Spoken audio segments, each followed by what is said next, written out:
نحمده ونصلي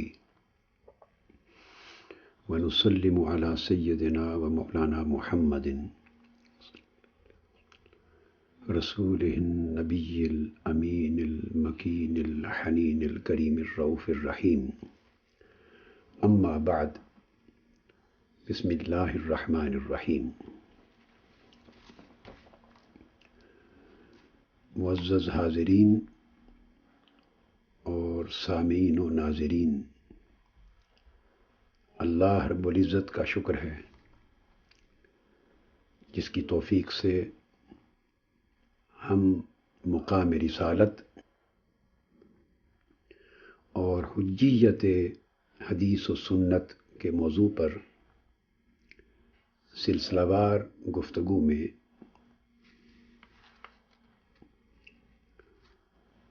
آج حواس خمسہ اور اطوار عقل کے بیان کرنے کے بعد وجدان کے موضوع پر گفتگو کر رہے ہیں. حواس، عقل اور وجدان کے موضوع پر گفتگو کا بیک گراؤنڈ یہ ہے جو ہم نے پچھلی 2-3 نشستوں میں وضاحت اور صراحت کے ساتھ بیان کیا، اور یہ ڈسکشن اوریجنیٹ ہوئی ہے اس سوال سے کہ اس کائنات میں نظام نبوت و رسالت کی ضرورت کیوں ہے؟ انبیاء اور رسول نسل بنی آدم کی طرف کیوں مبعوث کیے گئے؟ واضح ہے کہ یہ اللہ تبارک و تعالیٰ کی حاجت نہیں ہے، یہ انسانوں کی حاجت ہے، بنی نوع انسان کی ضرورت ہے. بنی نوع انسان کی اپنی استعداد، ان کی ذاتی علم کی استعداد اور صلاحیت اور ان کے ذرائع علم کی اپنی بے بسی اور محدودیت نے تقاضا کیا کہ بنیادی حقائق جن کا تعلق حیات انسانی سے ہے اور جن کا تعلق حیات کائنات سے ہے اور جن کا تعلق نہ صرف دنیائے طبیعیات سے ہے بلکہ ورائے طبیعیات سے ہے، ان حقائق کی معرفت کے لیے ایک اور سورس آف نالج کی ضرورت ہے، ایک اور ذریعہ علم کی ضرورت ہے. اور وہ سورس آف نالج اور وہ ذریعہ علم جو انسان کو اللہ تبارک و تعالی عطا کرتا ہے، وہ انسان کی اپنی ذاتی اور شخصی استعدادوں سے ماورا ہے، اس سے بلند ہے. انسان کے اپنے جو ایبیلیٹیز ہیں اور اس کی جو اپنی کیپیبلٹیز ہیں ان کے اسکوپ سے خارج ہے، باہر ہے. وہ اللہ رب العزت کی طرف سے وہ سورس عطا ہوتا ہے اور وہ نبی اور رسول کے ذریعے عطا ہوتا ہے. ہم اس موضوع اور اس منزل کی طرف اپنی گفتگو کو آگے بڑھا رہے ہیں، لے جا رہے ہیں. پچھلی نشستوں میں میں نے تفصیل سے جو حواس خمسہ ظاہری ہیں، انسانی جسم کو جو 5 حواس عطا کیے گئے، 5 سینسز جن کو ہم کہتے ہیں، ان پر تفصیلی گفتگو کی. اس کے بعد آخری نشست جو گزری اس پر ہم نے عقل کے جو 5 فیکلٹیز ہیں، 5 فیکلٹیز آف مائنڈ، ان پر گفتگو کی، جن کو حواس خمسہ باطنی کا نام بھی دیا گیا ہے فلسفہ میں. اور یہ بات واضح کی کہ ان دونوں کا دائرہ کار محدود ہے اور دونوں ایک دوسرے کے محتاج ہیں، ایک دوسرے کے لیے لازم و ملزوم بھی ہیں مگر ایک دوسرے پر محتاج بھی ہیں، انٹر ڈیپینڈنٹ بھی ہیں. یعنی حواس خمسہ جو کچھ گیدر کرتے ہیں، کلیکٹ کرتے ہیں علم کے لیے، اس کی حیثیت علم کی نہیں ہوتی بلکہ علم کے خام مواد کی ہوتی ہے. اور وہ خام مواد عقل میں جا کر عقل کی جو 5 فیکلٹیز ہیں، 5 شعبے ہیں، 5 کارخانے ہیں، ان کے باہمی فنکشنز سے اور ان جو فنکشنز ہیں عقل کے مختلف شعبہ جات کے فیکلٹیز کے، ان کے باہمی ربط و نظم سے وہ جو خام مواد ہے، ادراک اور پرسیپشن، جو حواس خمسہ یعنی 5 سینسز کے ذریعے آتا ہے، تو وہ عقل کے 5 شعبوں میں جا کے آرگنائز ہوتا ہے، ڈسپلن ہوتا ہے، اور فائنلی کنورٹ ہو جاتا ہے نالج میں۔ یعنی پرسیپشن جو حواس خمسہ 5 سینسز کے ذریعے آیا تھا، وہ پرسیپشن عقل کے پروسیس سے گزر کر کنسیپشن میں بدل جاتا ہے، اور جب وہ کنسیپشن کا روپ دھارتا ہے تو اسے نالج کہتے ہیں۔ پہلے حواس خمسہ کی حد تک وہ محض ادراک تھا، اور عقل نے جب اسے منظم کر دیا، اس کو فارمیولیٹ کر دیا، اس کو باقاعدہ آرگنائزڈ شیپ دے دی، تو پھر وہ علم بن گیا۔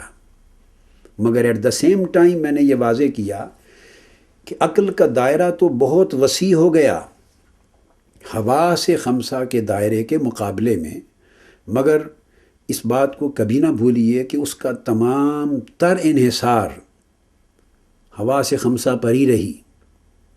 عقل اپنے تمام تشکیل علم کے پروسیس میں اور تمام تر وسعت علم کے باوجود اور وسعت پرواز کے باوجود اور وسعت فکر و فہم کے باوجود وہ محتاج حواس خمسہ ہی کی رہے گی۔ چونکہ وہ حواس خمسہ سے اگر اس کو خام مواد کسی باب میں، کسی فیلڈ میں میسر نہ ہو، تو عقل اس کے اوپر کنسیپشن کی، تصور اور علم کی بنیاد تعمیر نہیں کر سکتی۔ یعنی میں نے کل مثال دی تھی آپ کو ٹیکسٹائل انڈسٹری کی، اور بھی تمام انڈسٹریز کی، کیمیکل انڈسٹری کی۔ آج سمجھ لیں شوگر انڈسٹری کی مثال لے لیں کہ آپ اس کے اندر گنا ڈالیں گے، شوگر کین گنا ڈالیں گے، تو پھر وہ جو شوگر انڈسٹری ہے، شوگر فیکٹری ہے، وہ اس کو مختلف مراحل سے گزارتے الٹیمیٹلی شوگر میں، چینی میں جا کے منتقل کرے گی، اور چینی آپ کو دستیاب ہوگی۔ اگر آپ اس کے اندر گنا ہی نہیں ڈالتے اور گنے کی جگہ آپ اس کے اندر کوئی اور چیز ڈال دیں، کپڑا ڈال دیں، سبزی ڈال دیں، گوشت ڈال دیں، اور بڑی کارآمد چیزیں ہیں کھانے پینے کے لائق، وہ ڈال دیں، تو اس سے وہ شوگر انڈسٹری جو ہے وہ ساری عمر چلتی رہے تو آپ کو چینی مہیا نہیں کر سکتی۔ تو چینی کے بننے کے لیے ضروری ہے کہ پیچھے سے خام مواد اس کا گنے کی شکل میں انڈسٹری میں ڈالا جائے۔ اسی طرح علم کی ساخت اس وقت بنتی ہے اور علم دستیاب اس وقت ہوتا ہے، علم فارمیولیٹ اس وقت ہوتا ہے، علم عقل کے بعد عقل کے ذریعے میسر اس وقت آتا ہے جب عقل کی فیکٹری میں حواس خمسہ کے ذریعے ادراک کا خام مواد اس میں ڈالا جائے، اور ریلیونٹ خام مواد جائے گا تو عقل اس کے لیے علم تشکیل دے گی، اور اگر وہ مواد ریلیونٹ نہیں ہوگا تو عقل کسی قسم کا علم تشکیل نہیں دے سکتی۔ اب عقل نے اپنا دائرہ، اس کی 2 چیزیں قابل توجہ ہو گئیں۔ ایک تو یہ کہ اس کی محتاجی ہے، اس کی ڈیپینڈنس ہے حواس خمسہ پر، اور جو حواس خمسہ کے ادراک میں، دائرہ ادراک میں اور اس کے دائرہ اختیار میں نہیں آتا، عقل اس پر کبھی اپنی رائے نہیں دے سکتی، کبھی اس پر علم تشکیل نہیں دے سکتی، تو وہ عقل کے اپنی تخلیق سے بھی خارج ہو جاتا ہے۔ اور دوسری بات یہ ڈیفینٹ ہے کہ جب وہ عقل میں وہ چیز آتی ہے تو عقل اس کو پھر جہاں علم کی شکل میں تبدیل کرتی ہے تو وہاں اس میں بڑی توسیعات جنم لیتی ہیں، پوری یونیورس بن جاتی ہے علم کی، مگر وہ ساری کی ساری یونیورس بیس کرتی ہے اسی اوریجن پر جو حواس خمسہ سے میسر آیا تھا۔ اب یہ 2 ذرائع جو ہم نے تفصیل سے ڈسکس کیے، اور میں نے جسٹ اپنی گفتگو کو کوریلیٹ کرنے کے لیے، اور جہاں پر پچھلی گفتگو کو ختم کیا تھا اس کے تسلسل کو آگے قائم کرنے کے لیے چند چیزیں ایک نئے انداز کے ساتھ مگر اسی سبجیکٹ کی عرض کر دیں، تاکہ ہم آج کی گفتگو کو اس کے تسلسل میں آگے چلا سکیں۔ حواس خمسہ نے اور عقل کے 5 حواس نے اس کی فیکلٹیز نے، جو مائنڈ کی فیکلٹیز ہیں، ساروں نے مل کر انسان کو ایک دنیا علم تو آباد کر کے دے دی، مگر انسان نے ٹھوکر کیا کھائی؟ ٹھوکر یہ کھائی کہ جس انسان نے وحی کا نور، علم نبوت اور علم رسالت کا نور نہیں لیا، یا جس کو اس دربار تک، اس دہلیز نبوت اور رسالت تک رسائی نہیں ہوئی، اور جس نے یہ سمجھ لیا کہ بس عقل ہی سارا کچھ ہے، تو یہ بھی اسی طرح کی خطا تھی جس طرح تاریخ فلسفہ کے پہلے دور میں، عہد یونان میں، گریک فلسفی کی بالکل پریلیمنری جو پیریڈ تھا، تو جس طرح اس میں فلسفیوں نے اور عقل و دانش کے حامل لوگوں نے ٹھوکر کھائی تھی کہ صرف حواس ہی سب کچھ ہیں، تو حواس نے علم کو حسیت کی شکل دے دی۔ پھر ان کو ریئلائز ہو گیا ایک سٹیج پر جا کر کہ حسیت سب کچھ نہیں، پھر عقلیت کو انہوں نے شیپ دی۔ تو جس طرح حسیت پر ٹوٹل علم کا مدار کرنے والوں نے خطا کھائی، اس طرح عقلیت کو سارا علم قرار دینے والوں نے بھی ٹھوکر کھائی ہے۔ اسی وجہ سے پھر تشکیک وجود میں آ گئی تھی۔ اب جب عقل وجود میں آئی اور عقل نے بڑے بڑے کارنامے سر انجام دیے، عقل نے بڑے بڑے علوم تشکیل دے دیے، بڑی بڑی سائنسز وجود میں آ گئیں، تو انسان یہ سمجھ بیٹھا، اور آج کا انسان غلطی سے یہ سمجھ رہا ہے، جو ایمان کی دولت سے یا محروم ہے یا جس کے اندر ایمان کی کمزوری ہے، اور جو نور ایمان سے اور نور قرآن سے اور نور نبوت و رسالت کے فیض سے محروم ہے، یا اپنی آنکھیں اس سمت سے بند کیے ہوئے ہے، تو وہ یہ سمجھ رہا ہے کہ بس عقل شاید آخری اچیومنٹ ہے، اور یہ کمال ہے علم انسانی کا، اور وہ تمام تر انحصار اس پر کر رہا ہے۔ اب آج ہم گفتگو یہاں سے شروع کر رہے ہیں کہ نہیں، عقل پھر بے شمار حقائق زندگی کے وہ ہیں، اور بے شمار سوالات وہ ہیں کہ جو عقل سے پوچھتے ہیں تو عقل لاجواب ہے، عقل ان کا جواب دینے سے قاصر ہے۔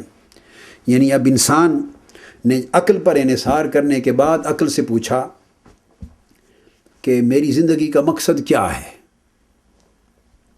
اب یہ سوالات جنم لیے، چونکہ عقل اب بڑی فنکشنل ہو گئی ہے، بڑی کریٹیکل ہو گئی ہے، بڑی اینالیٹیکل ہو گئی ہے، اور بڑی ڈیریویٹو ہو گئی ہے، اور ریزننگ کرنے لگ گئی ہے، اور سوچتی ہے، تنقید کرتی ہے، تحقیق کرتی ہے، سوالات جنم لیتے ہیں، اس سے وہ جوابات کی طرف جاتی ہے، قرید کرتی ہے، ریسرچ کرتی ہے۔ سو عقل کی اسی عادت نے سوالات کھڑے کر دیے، پیدا کر دیے۔ اب جب عقل کے اپنے ہی عمل نے سوالات کی ایک لمبی قطار لا کے کھڑی کر دی، اور ان سوالات نے عقل کے دروازے کھٹکھٹائے، تو عقل اب لاجواب ہو گئی۔ اب انسان پوچھتا ہے عقل سے کہ میں کون ہوں؟ عقل کنفیوزڈ ہے۔ اب یہاں سے اب تشکیک شروع ہو رہی ہے۔ عقل کنفیوزڈ ہے، وہ کلیئر نہیں ہے۔ انسان پوچھتا ہے میری حقیقت کیا ہے؟ عقل کیٹیگوریکل جواب دینے میں قاصر ہے۔ انسان پوچھتا ہے کہ میں آیا کہاں سے ہوں؟ تو عقل کیٹیگوریکل جواب نہیں دے سکتی، اس لیے کہ وہ انسان کہاں سے آیا ہے۔ تو عقل کی اس وقت اس میدان تحقیق میں نقطۂ کمال تو سائنس ہے، بیالوجی اور ایمبریالوجی ہے۔ جب پوچھا میں کہاں سے آیا ہوں، تو عقل تو مادر رحم سے آگے نہیں جا سکتی، اور باپ کے نطفے سے آگے نہیں جا سکتی۔ کہاں سے آیا ہوں تو عقل تو یہاں جا کے رک جائے گی کہ باپ اور ماں کے نطفہ سے، باپ کا سپرم ہے، ماں کا اووم ہے، اور سپرم اور اووم کے ملاپ سے، یہ جو دو سیلز ہیں، ان کے ملاپ سے انسان کی زندگی کا آغاز ہوا ہے۔ اس سے آگے تو عقل بتانے کے قابل نہیں ہے۔ تو انسان پوچھتا ہے کہ آیا میں از خود پیدا ہو گیا ہوں یا مجھے کسی نے پیدا کیا ہے؟ اگر میں از خود پیدا ہو گیا ہوں اور زندگی از خود وجود میں آ گئی ہے، تو کیا یہ زندگی بائی چانس ہے؟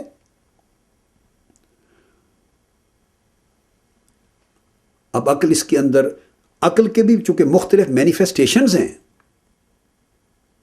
عقل سوشیالوجی کا روپ بھی دھارے ہوئے ہے، عقل سائنس کا روپ بھی دھارے ہوئے ہے، ہیومن سائنسز کا، عقل فلسفی کا روپ بھی دھارے ہوئے ہے، عقل سائیکالوجی کا روپ بھی دھارے ہوئے ہے، عقل موریلٹی پر بھی بات کر رہی ہے، تو عقل نے تو بے شمار میدان علم کے کھول دیے ہیں، اور جتنے میدان علم کے کھولے ہیں تو جب ایک ہی سوال پٹ ہوتا ہے تو ہر میدان سے الگ جواب آتا ہے، تو عقل خود کنفیوزڈ ہے۔ یعنی موریلٹی کچھ اور جواب دیتی ہے کہ اگر میں بائی چانس پیدا ہو گیا ہوں تو بائی چانس پیدا ہونے کا مطلب ہے کہ میرے پیدا ہونے کا کوئی مقصد نہیں ہے۔ جو چیز بائی چانس وجود میں آ جاتی ہے تو اس کا مطلب ہے وہ تو ایم لیس ہے، اس کی تو کوئی مقصدیت ہی نہ رہی، اور جب کوئی مقصدیت نہ رہی تو اس کی کوئی فوقیت نہ رہی دوسری مخلوقات پر، اور جب اس کی لائف کا مقصد نہ رہا تو اس کی لائف میں نیکی اور بدی کا وجود نہ رہا، اچھے اور برے کا امتیاز نہ رہا، ظلم اور انصاف کا امتیاز نہ رہا، چونکہ وہ بائی چانس وجود میں آ گیا۔ اور اگر کسی نے اس کو شوٹ کر دیا، مار دیا، تو مقدمہ کرنے کا بھی کوئی جواز نہ رہا، وہ بھی ایک چانس ہے، گولی لگ گئی۔ یا کسی نے مار دیا تو جب ساری اکرنسز اور ہیپننگز اور ڈیولپمنٹس ہی بائی چانس ہوئی ہیں، تو بائی چانس وجود میں آ جانے کے بعد پھر جو کچھ ہو رہا ہے اس کو آپ کسی قانون کا، کسی مقصد کا، کسی نظام اخلاق کا پابند کیسے کر سکتے ہیں؟ تو عقل نے یہ سوال کیے، تو عقل خود ان سوالات کے، اپنے پیدا کردہ سوالات کے نتیجے میں کنفیوزڈ ہے، تشکیک میں مبتلا ہے، اور جتنی بولیاں عقل نے کریٹ کر دی ہیں، جتنے علوم، جتنی سائنسز، وہ ہر بولی سے الگ الگ جواب آ رہا ہے، ان جوابوں میں بھی تضاد ہے، وحدت نہیں ہے۔ عقل کسی ایک حتمی اور قطعی اور کلیئر کٹ سنگل نتیجے پر انسان کو نہیں پہنچا سکتی۔ پھر انسان پوچھتا ہے کہ اگر میں از خود وجود میں نہیں آیا، اس سے زندگی بے مقصد اور بے معنی ہو جاتی ہے، تو دوسرا آپشن ہے کیا مجھے کسی نے پیدا کیا ہے؟ اگر کسی نے پیدا کیا ہے تو کس نے پیدا کیا ہے اور کیوں پیدا کیا ہے، اور وہ پیدا کرنے والا کون ہے؟ عقل پھر قاصر ہے۔ اور پھر انسان کو عقل پھر جواب دیتی ہے زبان حال سے، بھئی تم مجھ سے پوچھ رہے ہو ساری باتیں اپنی پیدائش سے پہلے کی، میں کہاں سے آیا، تو گویا آنے سے پہلے کی بات پوچھ رہے ہو، کیسے پیدا ہوا، تو گویا پیدا ہو جانے سے پہلے اس کی حالت کو بیان کر رہے ہو۔ عقل کہتی ہے کہ اے انسان، میں تو خود تیرا ایک حصہ ہوں، یعنی جو ہیومن باڈی ہے، ہیومن لائف، میں تو خود تیرا ایک حصہ ہوں، تو میرا کل ہے اور میں عقل ہو کر تیرا ایک جز ہوں۔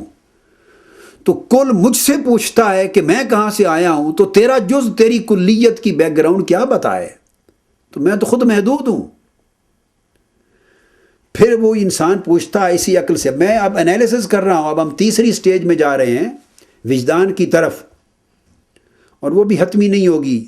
اب یہ سوالات ہیں ان لوگوں کے سوچنے کے لیے کہ جنہوں نے عقل کے فیصلے کو ہی سب کچھ سمجھ رکھا ہے اور کل سمجھ رکھا ہے، اور جو نبوت اور رسالت کی احتیاج محسوس نہیں کرتے، حاجت مندی محسوس نہیں کرتے، اور اگر حاجت مندی ایک درجے میں بڑی شفقت اور کرم نوازی فرماتے ہوئے معاذ اللہ اگر کرتے ہیں محسوس، تو پھر اس کو حجت نہیں مانتے۔ اب میں اس کو انالائز کر رہا ہوں کہ آئیے، اگر عقلی حجت ہے، فیصلہ عقل نہیں کرنا ہے کہ آپ کی عقل نہیں مانتی، تو میں عقل کی حیثیت کو تھوڑا انالائز کرنا چاہ رہا ہوں کہ عقل کیا مانتی ہے اور کیا جانتی ہے۔ پھر انسان اسی عقل سے پوچھتا ہے کہ اے عقل، تو میرا تو نہیں بتا سکی کہ میری حقیقت کیا ہے اور کہاں سے، اب بتا کہ کائنات کی حقیقت کیا ہے، کائنات کہاں سے آئی ہے، از خود وجود میں آ گئی یا کسی نے اس کو پیدا کیا؟ اب اس کا مبلغ علم بھی عقل کا سائنس ہے، اور سائنس اس کو پھر ایک چانس پر لے جا کے ختم ہو گئی، اور چانس سے اوپر عقل نابینا ہے، اس کو پیچھے کچھ نظر نہیں آتا۔ اس نے کہا ایک بگ بینگ تھیوری ہے، ایک ایکسپلوژن ہوا تھا، ایک کولیجن ہوا تھا، اور اس سے ایکسپلوڈ ہو گئی ایک اکائی تھی، کازمک ایگ تھا، کوئی چیز تھی، جو بھی نام مختلف سائنس نے دیے، ایک اکائی تھی، ایک یونٹ تھا، اور وہ پھٹ گیا۔ بھئی وہ کیسے پھٹا؟ اب یہاں تک تو عقل نے پہنچا دیا، اور عقل بھی کیٹیگوریکل مختلف تھیوریز ہیں، مگر یہاں تک تو عقل نے تھوڑے اشارات دے دیے، مگر وہاں پھر سوال آیا کہ پھر وہ کازمک ایگ یا وہ یونٹی یا وہ اکائی وہ کہاں سے وجود میں آئی؟ اس سے آگے تو نتھنگنیس ہے. تو نتھنگنیس سے ایگزسٹنس کیسے وجود میں آ گئی، اور نتھنگنیس کیا تھی، اس کی کوئی ایکسپلینیشن، کوئی جواب نہ سائنس کے پاس ہے نہ عقل کے پاس ہے. بس وہاں جا کے کائنات رک گئی ہے. کائنات کا علم، عقل کا جو سراغ ہے وہ رک گیا ہے. پھر انسان پوچھتا ہے کہ میرے اور کائنات کے درمیان کوئی رشتہ ہے. وہ رشتہ کیا ہے؟ باہمی کیا تعلق ہو؟ پھر اس کائنات میں، اس دنیا میں زندگی گزارنے کے لیے کچھ ضابطے، کچھ قوانین ہیں؟ اگر ہیں تو کس نے بنائے ہیں؟ یہ حق کس کو پہنچتا ہے؟ ہم سارے انسان ہیں. کس نے بنائے؟ کون سی چیز اچھی ہے، کون سی چیز بری ہے؟ اب اس کو کس طرح ڈیفائن کیا جائے، اور اس کو ڈیفائن کرنے کے اصول کیا ہیں، ڈیفائن کرنے کی اتھارٹی کس کے پاس ہے؟ اور مختلف سوسائٹیز میں ڈیفینیشنز بدل جائیں تو پھر یونیورسل پرنسپل کیا ہوگا؟ عقل کے پاس اس کا پھر یہاں آ کے تھوڑا سا جواب دیتی ہے، 2 قدم چل کے پھر رک جاتی ہے، پھر متحیر اور حیران ہو جاتی، ششدر کھڑی ہو جاتی. پھر انسان نے پوچھا عقل سے ظلم کیا ہے، انصاف کیا ہے؟ پھر انسان پوچھتا ہے کہ جب میں مر جاتا ہوں، اور روز دیکھتا ہوں کہ انسان مرتا ہے، تو جب میں مر جاؤں گا تو کہاں جاؤں گا؟ کیا ٹوٹلی ایلیمینیشن ہو جائے گی اور this is the end of the whole story? کیا یہ میری پوری داستان حیات کا خاتمہ ہو گیا، ہمیشہ ہمیشہ کے لیے ختم ہو گیا اور اس کے بعد کچھ نہیں؟ اگر یہ ہے تو پھر انسان پوچھتا ہے، تو ہاں عقل تو یہی کہتی ہے کہ ہاں بھائی جب مر گیا تو بس اس کے بعد آگے کچھ نہیں. تو عقل کا عالم تو یہ ہے کہ قبر تک چلی اور قبر کے آگے عقل اندھی ہے، اس کو کچھ معلوم نہیں. اس نے کہہ دیا ہاں دیٹ از فنشڈ. اس کا مطلب یہ ہوا کہ عقل کے ہاں انسان صرف یہ مادی وجود تھا، صرف فزیکل ایگزسٹنس تھی. تو آپ نے دیکھ لیا کہ عقل کی محدودیت پھر آ کے فزیکل ایگزسٹنس پہ رک گئی، اور اس سے آگے عقل نہیں بتا سکتی.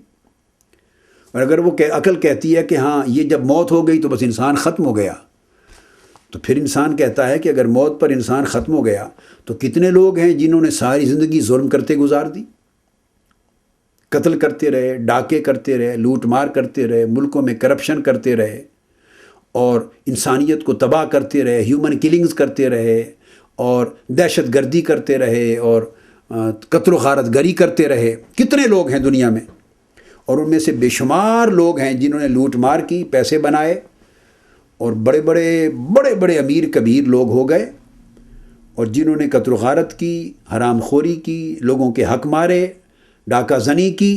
اور ان میں سے بے شمار لوگ ہیں اتنے طاقتور ہو گئے کہ کمزور قانون کا بھی ہاتھ ان پر نہیں پڑ سکا، کمزور قانون کا بھی ہاتھ نہیں پڑ سکا ان پر. ایک زمانے میں یہ لوگ کمزور تھے، تو بین الاقوامی سطح پر بات کر رہا ہوں، مغرب کی میں بھی، مشرق میں بھی اور مغرب میں بھی قانون طاقتور تھا تو ہاتھ ڈال لیتا تھا. اب تو قانون کمزور ہے اور انسان طاقتور ہے. قانون کمزور ہے، حکمران طاقتور ہیں.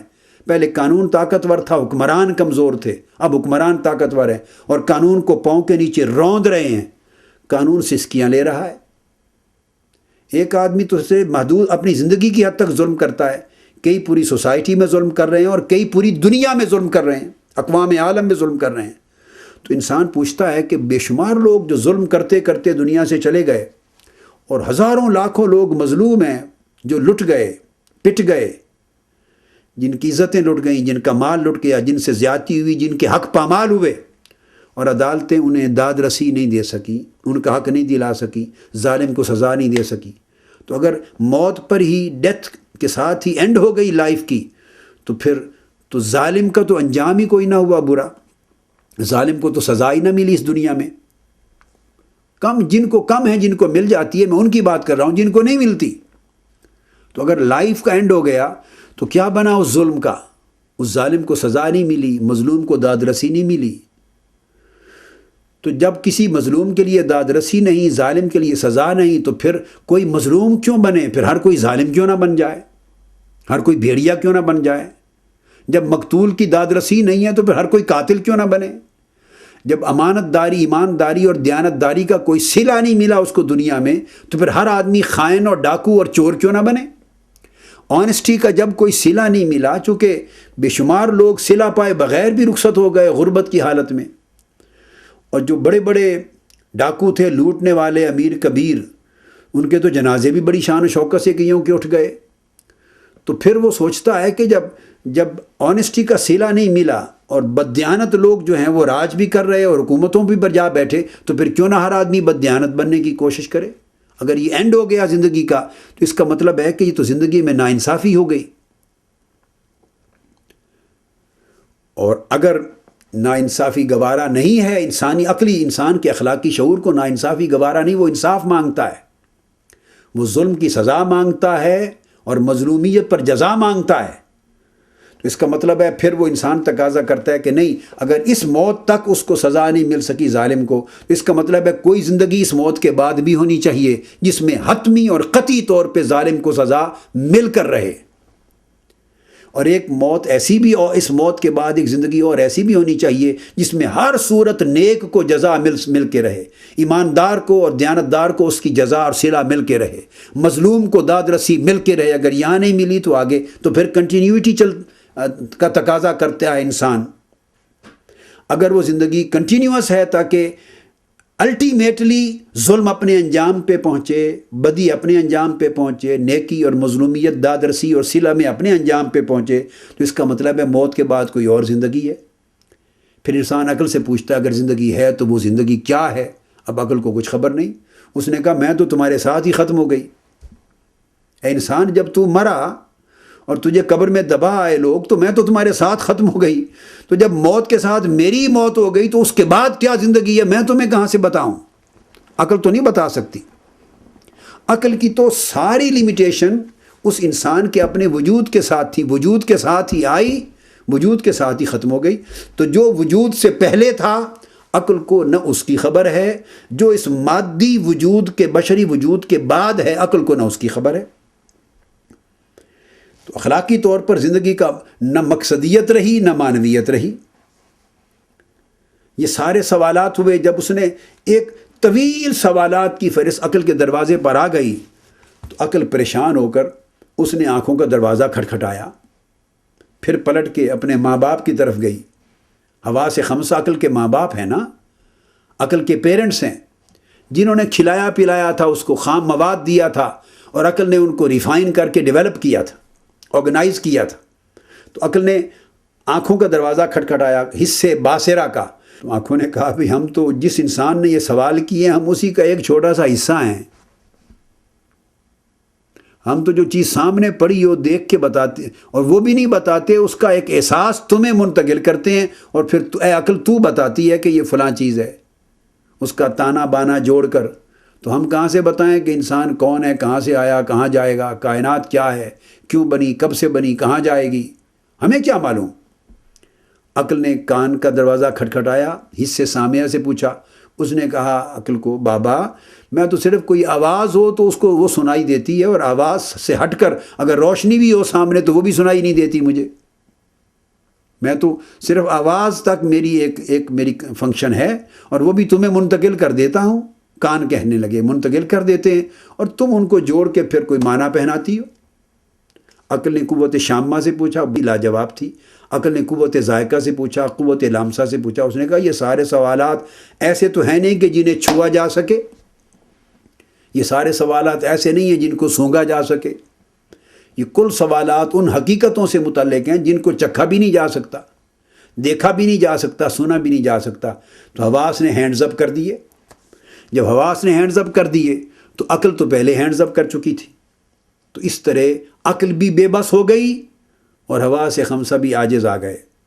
تو وہ سارے حقائق یا تو ان ایڈریسڈ چھوڑ دیے جائیں، اور اگر ان کو ایڈریس کرنا ہے، یہ سارے سوالات انسان کو سیٹسفائی کرنا ہے، اسی عقل کو ہی سیٹسفائی کرنا ہے، تو اس کا مطلب ہے کہ پھر عقل کو یہ تسلیم کرنا پڑے گا کہ یہ اس کا مطلب ہے اتنے اور حقائق اس کائنات میں، اس حیات میں، اور کائنات تصورات میں، کائنات نظریات میں، کائنات خیالات میں، کائنات علم و فکر میں، کائنات تفکر میں، کائنات تدبر میں، کائنات تجسس میں اتنی اور حقیقتیں ہیں کہ جن تک ہماری رسائی نہیں.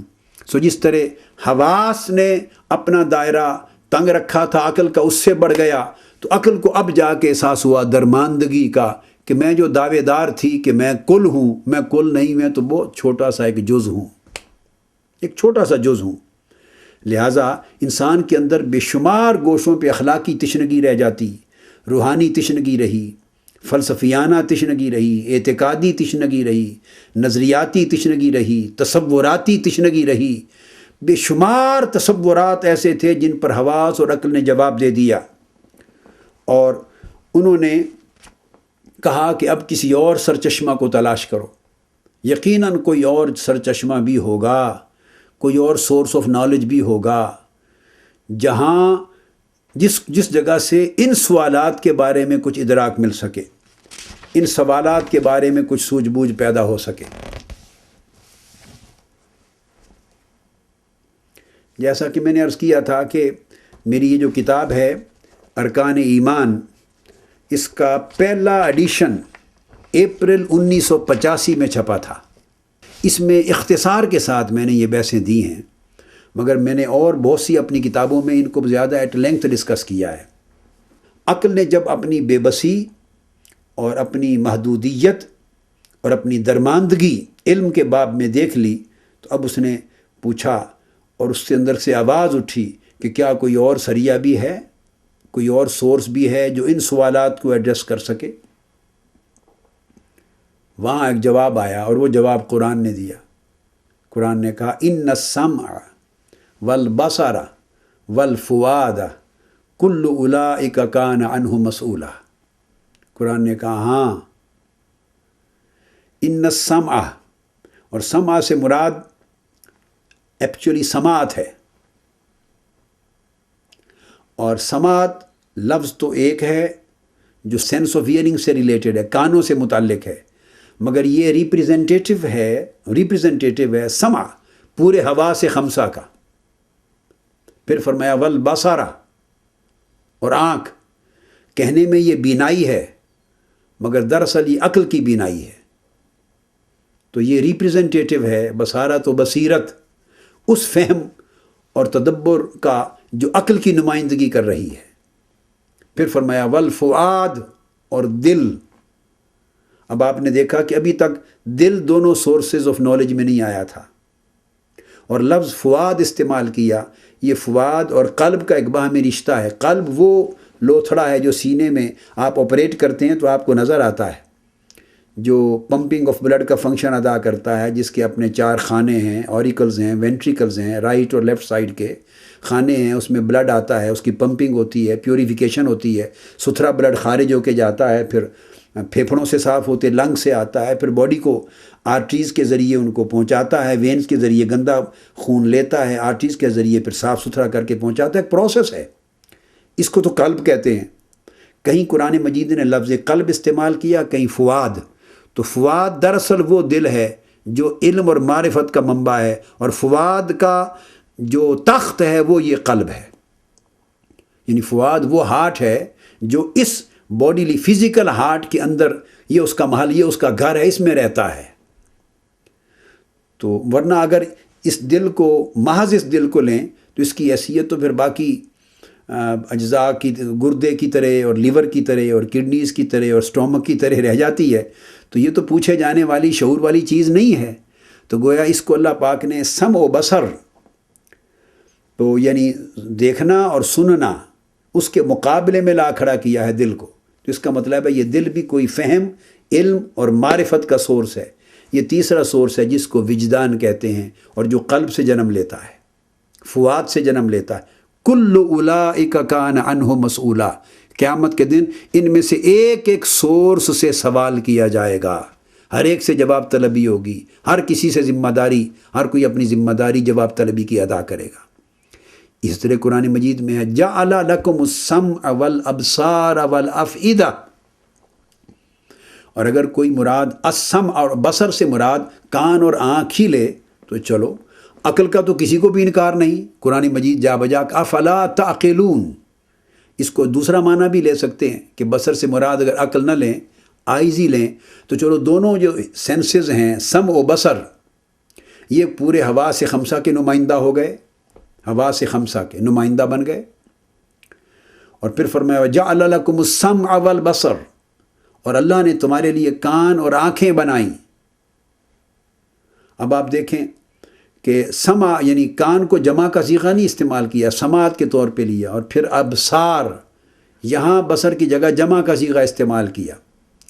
تو اب دونوں معنی ہو سکتے ہیں، یہ تو کوئی پھر سمع اور ابصار، سمع اور ابصار سے مراد آنکھیں، کان اور آنکھیں لے لے تو حواس خمسہ کی ریپریزنٹیشن ہو گئی، نمائندگی ہو گئی۔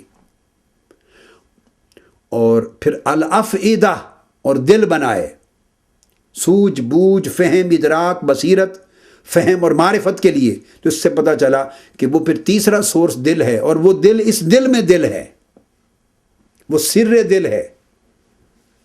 بہر صورت تو گویا قلب جس کو کہا اور افئدہ کہا اور فؤاد کہا، وہ ایک تیسرا سورس آف نالج ہوا۔ اور پھر رہ گئی عقل، وہ جا بجا قرآن مجید میں افلا تعقلون، عقل سے کام کیوں نہیں لیتے؟ افلا یتدبرون، افلا یتفکرون، تفکر سے کام کیوں نہیں لیتے؟ تدبر سے کیوں نہیں لیتے؟ تعقل سے، عقل سے، سوجھ بوجھ سے کام کیوں نہیں لیتے؟ کہ عقل والوں کے لیے، سوجھ بوجھ والوں کے لیے، فہم و بصیرت والوں کے لیے، حکمت والوں کے لیے، ریزننگ والوں کے لیے، فہم رکھنے والوں کے لیے تو عقل کے الگ ریفرنس ہیں۔ تو گویا حواس خمسہ کے سورس بھی آ گئے، عقل کے سورس بھی آ گئے، تو تیسرا سورس جا بجا قرآن مجید میں قلب آیا ہے، یہ باطن کا سورس ہے۔ اسی طرح سورہ بقرہ میں بھی آپ لے لیں، جب اللہ تعالیٰ ان کے تمام فہم اور شعور کے سورسز پہ مہر لگانے اور پردہ ڈالنے کی بات فرماتا ہے تو ارشاد فرماتا ہے ختم اللہ علی قلوبہم، اللہ نے ان کے دلوں پر مہر لگا دی ہے، یعنی ان کے دلوں سے شعور اور سوجھ بوجھ سمجھنے اور فہم و ادراک اور بصیرت کی صلاحیت سلب کر لی، آنکھیں دل بینا نہیں رہے، بند کر لی۔ وَعَلَىٰ سَمْعِهِمْ وَأَبْصَارِهِمْ غِشَاوَةٌ، اور ان کے کانوں پر اور ان کی آنکھوں پر پردہ ڈال دیا۔ تو عَلَىٰ سَمْعِهِمْ غشاوہ، علی ابصارہم غشاوہ، میں الگ الگ کر کے سمجھا رہا ہوں۔ تو ان کی سماعت پر بھی پردہ ڈال دیا ہے، ان کی آنکھوں پر بھی پردہ ڈال دیا ہے، اور اس سے پہلے مہر لگا کے بند کر دیا ان کے دلوں کو۔ تو ختم اللہ علی قلوبہم۔ تو قرآن مجید نے جا بجا 3 سورسز کی نشاندہی کی ہے، وہی نبوت اور رسالت سے پہلے جو انسان کے اندر اللہ تبارک و تعالیٰ نے رکھ دی ہیں۔ اسی طرح کئی مقامات پہ قرآن مجید میں آتا ہے ان کی آنکھیں ہیں مگر وہ دیکھتے نہیں ہیں، ان کے کان ہیں مگر وہ سنتے نہیں، اور ان کے دل ہیں مگر وہ سوچتے نہیں۔ فَهُمْ لَا يَفْقَهُونَ، اور نہ سوچنے سمجھنے کو دل سے جوڑا ہے۔ اس کا مطلب ہے ایک دل سوجھ بوجھ اور سمجھ، ادراک، فہم، بصیرت والا بھی ہوتا ہے۔ اب یہ جو تیسرا سورس ہے اس کی طرف امام غزالی نے بھی نشاندہی کی۔ امام غزالی نے تمام ظاہری علوم اور فنون کی چھان بین کرنے کے بعد اپنی داستان حیات لکھی ہے۔ امام غزالی نے المنقذ من الضلال، اس نام سے المنقذ من الضلال، اس میں جا کے صفحہ 54 پر 54 پیج پر لکھتے ہیں عربی میں وَوَرَاءَ الْعَقْلِ، عقل سے پہلے حواس خمسہ تھے، اس سے جب آپ حواس خمسہ سے اوپر نکل گئے تو عقل آ گئی۔ اب عقل جہاں ناکام ہو گئی، لاجواب ہو گئی، اور اس نے اپنی درماندگی اور بے بسی کا اعتراف کر لیا، تو اب امام غزالی بھی فرماتے ہیں وَوَرَاءَ الْعَقْلِ طَوْرٌ آخَرُ، اب عقل کے بعد ایک اور طور، ایک اور ذریعہ، ایک اور فیز آ گیا، ایک اور سورس آف نالج آ گیا۔ تنفتح فیہ عین اخری، جب عقل ناکام ہو جاتی ہے کسی چیز کی معرفت میں تو اس کے بعد پھر اگلا طور، اگلا جہان، اگلی دنیا، اگلا فیز، اگلا سورس آ جاتا ہے، اور اس میں ایک نئی قسم کی آنکھ کھل جاتی، نئی آنکھ کھل جاتی ہے۔ فَيُبْصِرُ بِهَا الْغَيْبَ وَمَا سَيَكُونُ فِي الْمُسْتَقْبَلِ، پھر اس غیبی آنکھ سے جو عقل کے بعد اگلے فیز میں کھلتی ہے، اس سے انسان غیبی امور کو بھی دیکھتا ہے، اور جو کچھ مستقبل میں ہونے والا ہوتا ہے اس کو بھی دیکھتا ہے۔ وَأُمُورًا آخَرَ، اور اس کے علاوہ بھی ان امور کو دیکھتا ہے العقل معزول عنہا، عقل جن کو سمجھنے اور پرکھنے سے معزول ہو گئی تھی، ناکام رہ گئی تھی۔ اسی وجہ سے انسان کو اس حواس اور عقل پر مبنی علم جو ہے، جس پر انسان اعتماد کرتا اور بڑا اتراتا ہے اور بڑا غرور کرتا ہے، اس کے لیے اللہ رب العزت نے فرمایا سورہ بنی اسرائیل میں وَمَا أُوتِيتُم مِّنَ الْعِلْمِ إِلَّا قَلِيلًا، اے انسان جس پر تو اتراتا پھرتا ہے کہ عقل کی بڑی جو پروازیں ہیں، تو یہ جو علم سارا کا سارا عقل کی وسعتوں پروازوں کے باوجود، بلند پروازیوں کے باوجود، جو علم جہاں تک عقل کی رسائی ہے، وہ علم جو تمہیں دیا گیا ہے وہ الا قلیلا، وہ بہت قلیل ہے، وہ قلیل ہے، وہ تھوڑا سا علم ہے۔ ایک تو اس کا یہ نقص تھا، اور دوسرا نقص بڑا بنیادی یہ تھا کہ عقل سے جتنا بھی علم تشکیل پایا اس کا 80% حصہ، یا اگر احتیاط سے بات کریں تو 75% حصہ، 75 to 80% حصہ، 75-80% حصہ اس علم کا جس کو عقل نے تشکیل دیا وہ پرابیبل ہے اور انڈیفینٹ ہے، خواہ وہ سائنس ہی کیوں نہ ہو۔ فلسفہ تو ہمیشہ پرابیبل رہا، پرابیبلٹیز کا نام رہا ہے، اس لیے فلسفے کے مفروضے تبدیل ہوتے چلے گئے ہیں۔ اب فلسفے کو ریپلیس کر دیا سائنس نے، اور سائنس میں ایکوریسی بہت بڑھ گئی، اس کا جو ریٹ آف ایکوریسی بہت بڑھ گیا، مگر سارا ایکوریسی ریٹ بڑھ جانے کے باوجود اس میں 80% پروبیبلٹی ہے، 20% یا لیس دین 20% نالج سائنس کا وہ ہے جس پر خود علم یا سائنس اطمینان رکھتی ہے کہ یہ 100% درست ہے، اور وہ علم ظنی ہے، قطعی نہیں ہے، خواہ وہ سوشل سائنسز میں ہو۔ تو آپ کو پتہ ہے سوشل سائنسز کی تھیوریز بھی صدیوں کے بعد چینج ہوتی رہتی ہیں، کیوں جو معاشرے بدلتے ہیں تو کنسیپٹس چینج ہو جاتے ہیں، تو تھیوریز چینج ہو جاتی ہیں، خواہ وہ نیچرل سائنسز کا علم ہو، خواہ وہ کیمسٹری اور بائیو کیمسٹری کا علم ہو، خواہ وہ فزکس کا علم ہو اور میٹا فزکس کا علم ہو، خواہ وہ باٹنی کا ہو، بایولوجی کا ہو، یعنی علم کی جتنا ارتقاء ہے سائنسز میں وہ ٹرائل اور ایرر کی بنیاد پر ہے، ٹرائل اور ایرر کی بنیاد پر، اور وہ جو بیسک ریئلٹیز ہیں پوری ورلڈ کی، ان کے بارے میں جو میٹیریل ورلڈ کی ریئلٹیز ہیں، مادی کائنات کی، اس کا علم بھی 80% پروبیبلٹی ہے، امکانی علم ہے، ظنی علم ہے، قطعی نہیں، ڈیفینٹ نالج نہیں ہے۔ ڈیفینٹ نالج مشکل سے 20-25% ہے، اور پھر جو مابعد طبیعیات میٹا فزیکل ورلڈ ہے، میٹیریل ورلڈ ہے، جن کا ہم سارا ذکر کر چکے، اور وہ جو سوالات انسانی زندگی سے متعلق تھے ان کے بارے میں تو علم اور سائنس کو ادراک ہی نہیں ہے۔ اور بہت ساری چیزیں ایسی ہیں کہ جن کا عقل انسانی نے محض ٹریڈیشنز پہ اعتماد کر لیا ہوا ہے، ٹریڈیشنز پہ اعتماد کر لیا ہے، اور اس کے پاس سوائے اس کے کہ یہ ایک روایت ہے، عقل کے پاس کوئی اور پیمانہ درست اور غلط کہنے کا نہیں۔ آپ دیکھیے مثلا یہ جو گرنڈ نارمز ہیں اور بیسک پوسچولیٹس ہوتے ہیں، بیسک پرنسپلز ہیں مختلف علوم کے، ایون لینگویج کے لے لیں، ہم لکھتے ہیں A B C Z تک۔ اب عقل کے پاس عقلی دلیل کیا ہے اے کے اے ہونے کی؟ یہ جو ہم نے لکھ دیا لفظ اس طرح بھئی یہ اے ہے، ایک آدمی دوسرا چیلنج کر دیتا ہے کہ میں اس کو اے نہیں مانتا، یہ بی ہے۔ عقل کے پاس کوئی عقلی دلیل ہے، کوئی سائنٹیفک کوئی ایویڈنس ہے جو اس اے کو اے ثابت کر سکے؟ نہیں ہے۔ اس کے پاس کیا دلیل اعتماد ہے۔ اب میں عقل کی محتاجی اور ایمان کی طرف ریفرنس، وہ جو ایمان بالغیب ہے، وہ جو نبوت اور رسالت کی طرف آگے لے کے جانا ہے، وہ درمیان کے ایک فیز کو اگلی نشست میں ہم ڈسکس کریں گے، وجدان کو، مگر ابھی عقل سے وہ عالم شروع ہو گیا، تو ہم نے اے کو اے مان لیا، بی کو بی اور سی کو سی مان لیا۔ یہ جو ہم نے نام دے دیے، اس کی نہ کوئی عقل کی دلیل ہے اور نہ کوئی سائنٹیفک دلیل ہے، صرف یہ عقل کے پاس اس کے سوا کچھ نہیں کہنے کو۔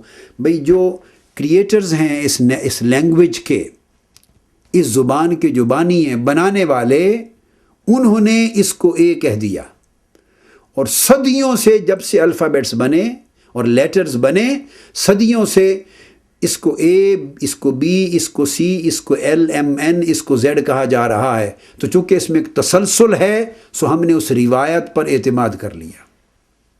اب آپ دیکھیے، عقل نام ہی نیرا درایت کا تھا، عقل وہ تھی جو روایت کو مانتی نہیں تھی۔ اب وہ بنیادی فارمولے جو ہیں، جب وہاں بات پہنچی تو اس کا اعتماد روایت پر ہو گیا۔ اب اہل عقل روایت کا انکار کرنے والے، میں وہ بتا رہا ہوں. اب اس عقل کا اپنا دیکھیے روایت پرستی کیا ہے عقل میں کتنی. یہ تمام الفابیٹس، یہ تمام جو لیٹرز ہیں، یہ سب روایت پر قائم ہیں.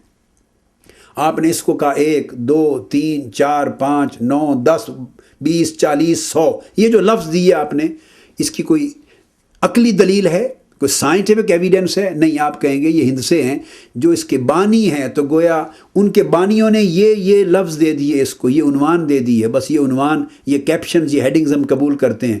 تو گویا عقل بھی ایک مقام پر اپنی دنیا کے اندر، اپنی سلطنت میں بھی ہزاروں ایسے مقامات آئے جہاں عقل رک گئی، اس کے پاس کوئی دلیل نہ تھی. اور دلیل کیا تھی؟ دلیل خالق تھی، کہ ان حروف کے خالق نے یوں کہہ دیا، ان الفاظ کے خالق نے یوں کہہ دیا، ان ہندسوں کے خالقوں نے یہ کہہ دیا، ان کے مینوفیکچررز نے، ان کے کریٹرز نے، ان کے فاؤنڈرز نے. تو عقل بھی فاؤنڈر کو ماننے لگ گئی، کیونکہ نہ مانے تو عقل کے پاس جواب نہیں ہے کہ میں انہیں کیوں کہہ رہی ہوں. اب اسی طرح ایک آدمی لکھتا ہے پریزنٹ ٹینس کے لیے ہی از سلیپنگ، دوسرے نے کہا نہیں میں تو لکھوں گا پریزنٹ ٹینس کے لیے ہی واز سلیپنگ. عقل کہے گی نہیں، دیٹس رانگ، یہ غلط ہے. واز پاسٹ ٹینس کے لیے آتا ہے، از پریزنٹ ٹینس کے لیے. وہ کہتا ہے نہیں، واز پریزنٹ ٹینس کے لیے لگاؤں گا. کیا دلیل ہے آپ کے پاس؟ عقل کے پاس کوئی دلیل نہیں سوائے روایت کے. وہ کہتی ہے بھائی ٹریڈیشن یہی ہے، جنہوں نے انگریزی زبان بنائی اس کے بنانے والوں نے اسی طرح سکھایا. تو جب ہر زبان کے بنانے والوں نے جو سکھایا عقل وہ مان گئی، تو انسان کو بھی کوئی بنانے والا ہوگا. تو عقل وہاں آ کے کیوں انکار کرتی ہے کہ اس کے بنانے والے نے یہ بتایا؟ یا تو عقل ہر جگہ بنانے والے کا انکار کرتی تو ٹھیک ہے، ٹوٹل انکار ہوتا. اب عقل تو آپ دیکھتے چلے آئیے پک اینڈ چوز ہے، جہاں بے بس ہو جاتی ہے وہاں بنانے والے کو مان لیتی ہے، جہاں تک اس کا بس چلتا ہے وہاں انکار کرتی رہتی ہے بنانے والے کا. اسی طرح اور بے شمار جو بنیادی پرنسپلز ہیں، فارمولے ہیں، میتھمیٹیکل فارمولاز ہیں، میوزیکل فارمولاز ہیں، فزکس کے فارمولے ہیں، واٹر کے فارمولے ہیں. آپ پانی کو H2O کہتے ہیں، ہائیڈروجن کے لیے اور آکسیجن کے لیے لفظ یوز کرتے ہیں. سوڈیم کے لیے اب بڑی مدت کی بات ہے، سائنس پڑھے ہوئے زمانہ گزر گیا، اگر کوئی غلطی کر جاؤں تو سننے والے بچے معاف کر دیں. سوڈیم کی یہ بیٹے 60s کے زمانے کی باتیں ہیں، میں سائنس اس کے بعد نہیں پڑھی ہے. تو Na یہ سمبل لکھتے ہیں سوڈیم کے لیے، پوٹاشیم کے لیے ایک اپنا سمبل ہے، گولڈ کے لیے ایک اپنا سمبل ہے، سلور کے لیے اپنا سمبل ہے، مختلف سارے. اس طرح پر میتھمیٹیکل فارمولاز ہیں. تیزاب ہیں، یہ نمک کا تیزاب ہے HCl لکھتے ہیں آپ اس کو، ہائیڈروجن ہے، کلورائڈ ہے. کبھی بڑا گندک کا تیزاب ہے H2SO4 لکھتے ہیں. یہ سمبل الگ ہیں، پھر فارمولے الگ ہیں. SO4 یہ سارے جو نام آپ نے دے رکھے ہیں، یہ سارے نام کس نے بتایا کہ اس گیس کا نام ہائیڈروجن ہے، اس کا نام آکسیجن ہے؟ آپ کہیں گے یہ سائنسدانوں نے، جنہوں نے دریافت کیا، تشکیل دیا یہ علم، انہوں نے یوں بتا دیا. تو دیکھو سائنس میں بھی آپ ایک مقام پہ رک گئے کہ دریافت کرنے والے اور بنانے والوں کی روایت پر اعتماد کر لیا. تو مجھے آپ بتائیے کون سا فن اور کون سا علم ایسا ہے جہاں عقل بنانے والے کا کلیتاً انکار کر دے؟ ارے بنانے والے کا کلیتاً انکار کر کے عقل ہی نہیں رہتی، بے عقل ہو جاتی. عقل کا ہر میدان میں جب ایک حد تک چلتی ہے تو انکار کرتی ہے، اور جب اس حد پہ پہنچتی ہے، جب اس کا اپنا فہم اور دلیل جواب دے جائے، وہاں وہی مومن ہو جاتی ہے. یعنی آنکھیں بند کر کے ایمان بالغیب، بن دیکھے ایمان لے آتی ہے بنانے والوں پر، فاؤنڈرز پر، بنیاد رکھنے والوں پر، انوینٹرز پر، انوینٹ کرنے والوں پر، موجدوں پر. تو آپ نے دیکھا کہ جہاں تک عقل کا اپنی سمجھ بوجھ چلتی تھی کافر رہی، انکار کرتی رہی، نہیں کسی بنانے والے کو نہیں مانتی، کسی روایت کو نہیں مانتی، کسی حدیث کو نہیں مانتی، کسی کی بات پہ اعتماد نہیں کرتی، دلیل مانگتی ہوں. اور ایک سٹیج ہر میدان میں اینڈ آیا، جب اس کا اینڈ آیا، جب مقام لا ادری آیا تو وہیں عقل دہلیز پہ گر گئی، سجدہ روز ہو گئی. جب منکشف ہوا کہ اس سے آگے تو میری جہالت ہے، اس نے وہیں مومن ہو گئی کہ میں بنانے والوں کے قانون کو مانتی ہوں. تو جب ہر میدان علم کی ایک حد ہے، اس حد پہ جا کے عقل بنانے والے کے قانون کے سامنے سر جھکاتی ہے، تو اے عقل تو انسان کو پھر یہ کیوں نہیں کہہ دیتی کہ تیرا بھی کوئی بنانے والا ہے اور تو بھی اس کے سامنے مجھے جھکا دے، اور جو اس نے فرمایا اس کو تسلیم کر لے۔ یہ ایمان ہے۔ یہاں سے راستہ نبوت و رسالت کی طرف چل پڑتا ہے، اور یہاں سے نبوت و رسالت کی حجیت کا راستہ کریٹ ہو جاتا ہے۔ تو آیا ابھی ہم نے وجدان کی بات شروع نہیں کی، بس گفتگو کو تھوڑا یہاں روک لیتے ہیں، اور انشاءاللہ تعالی اگلی نشست سے پھر اس کا اگلا مضمون شروع کرتے ہیں۔ وما علینا الا البلاغ۔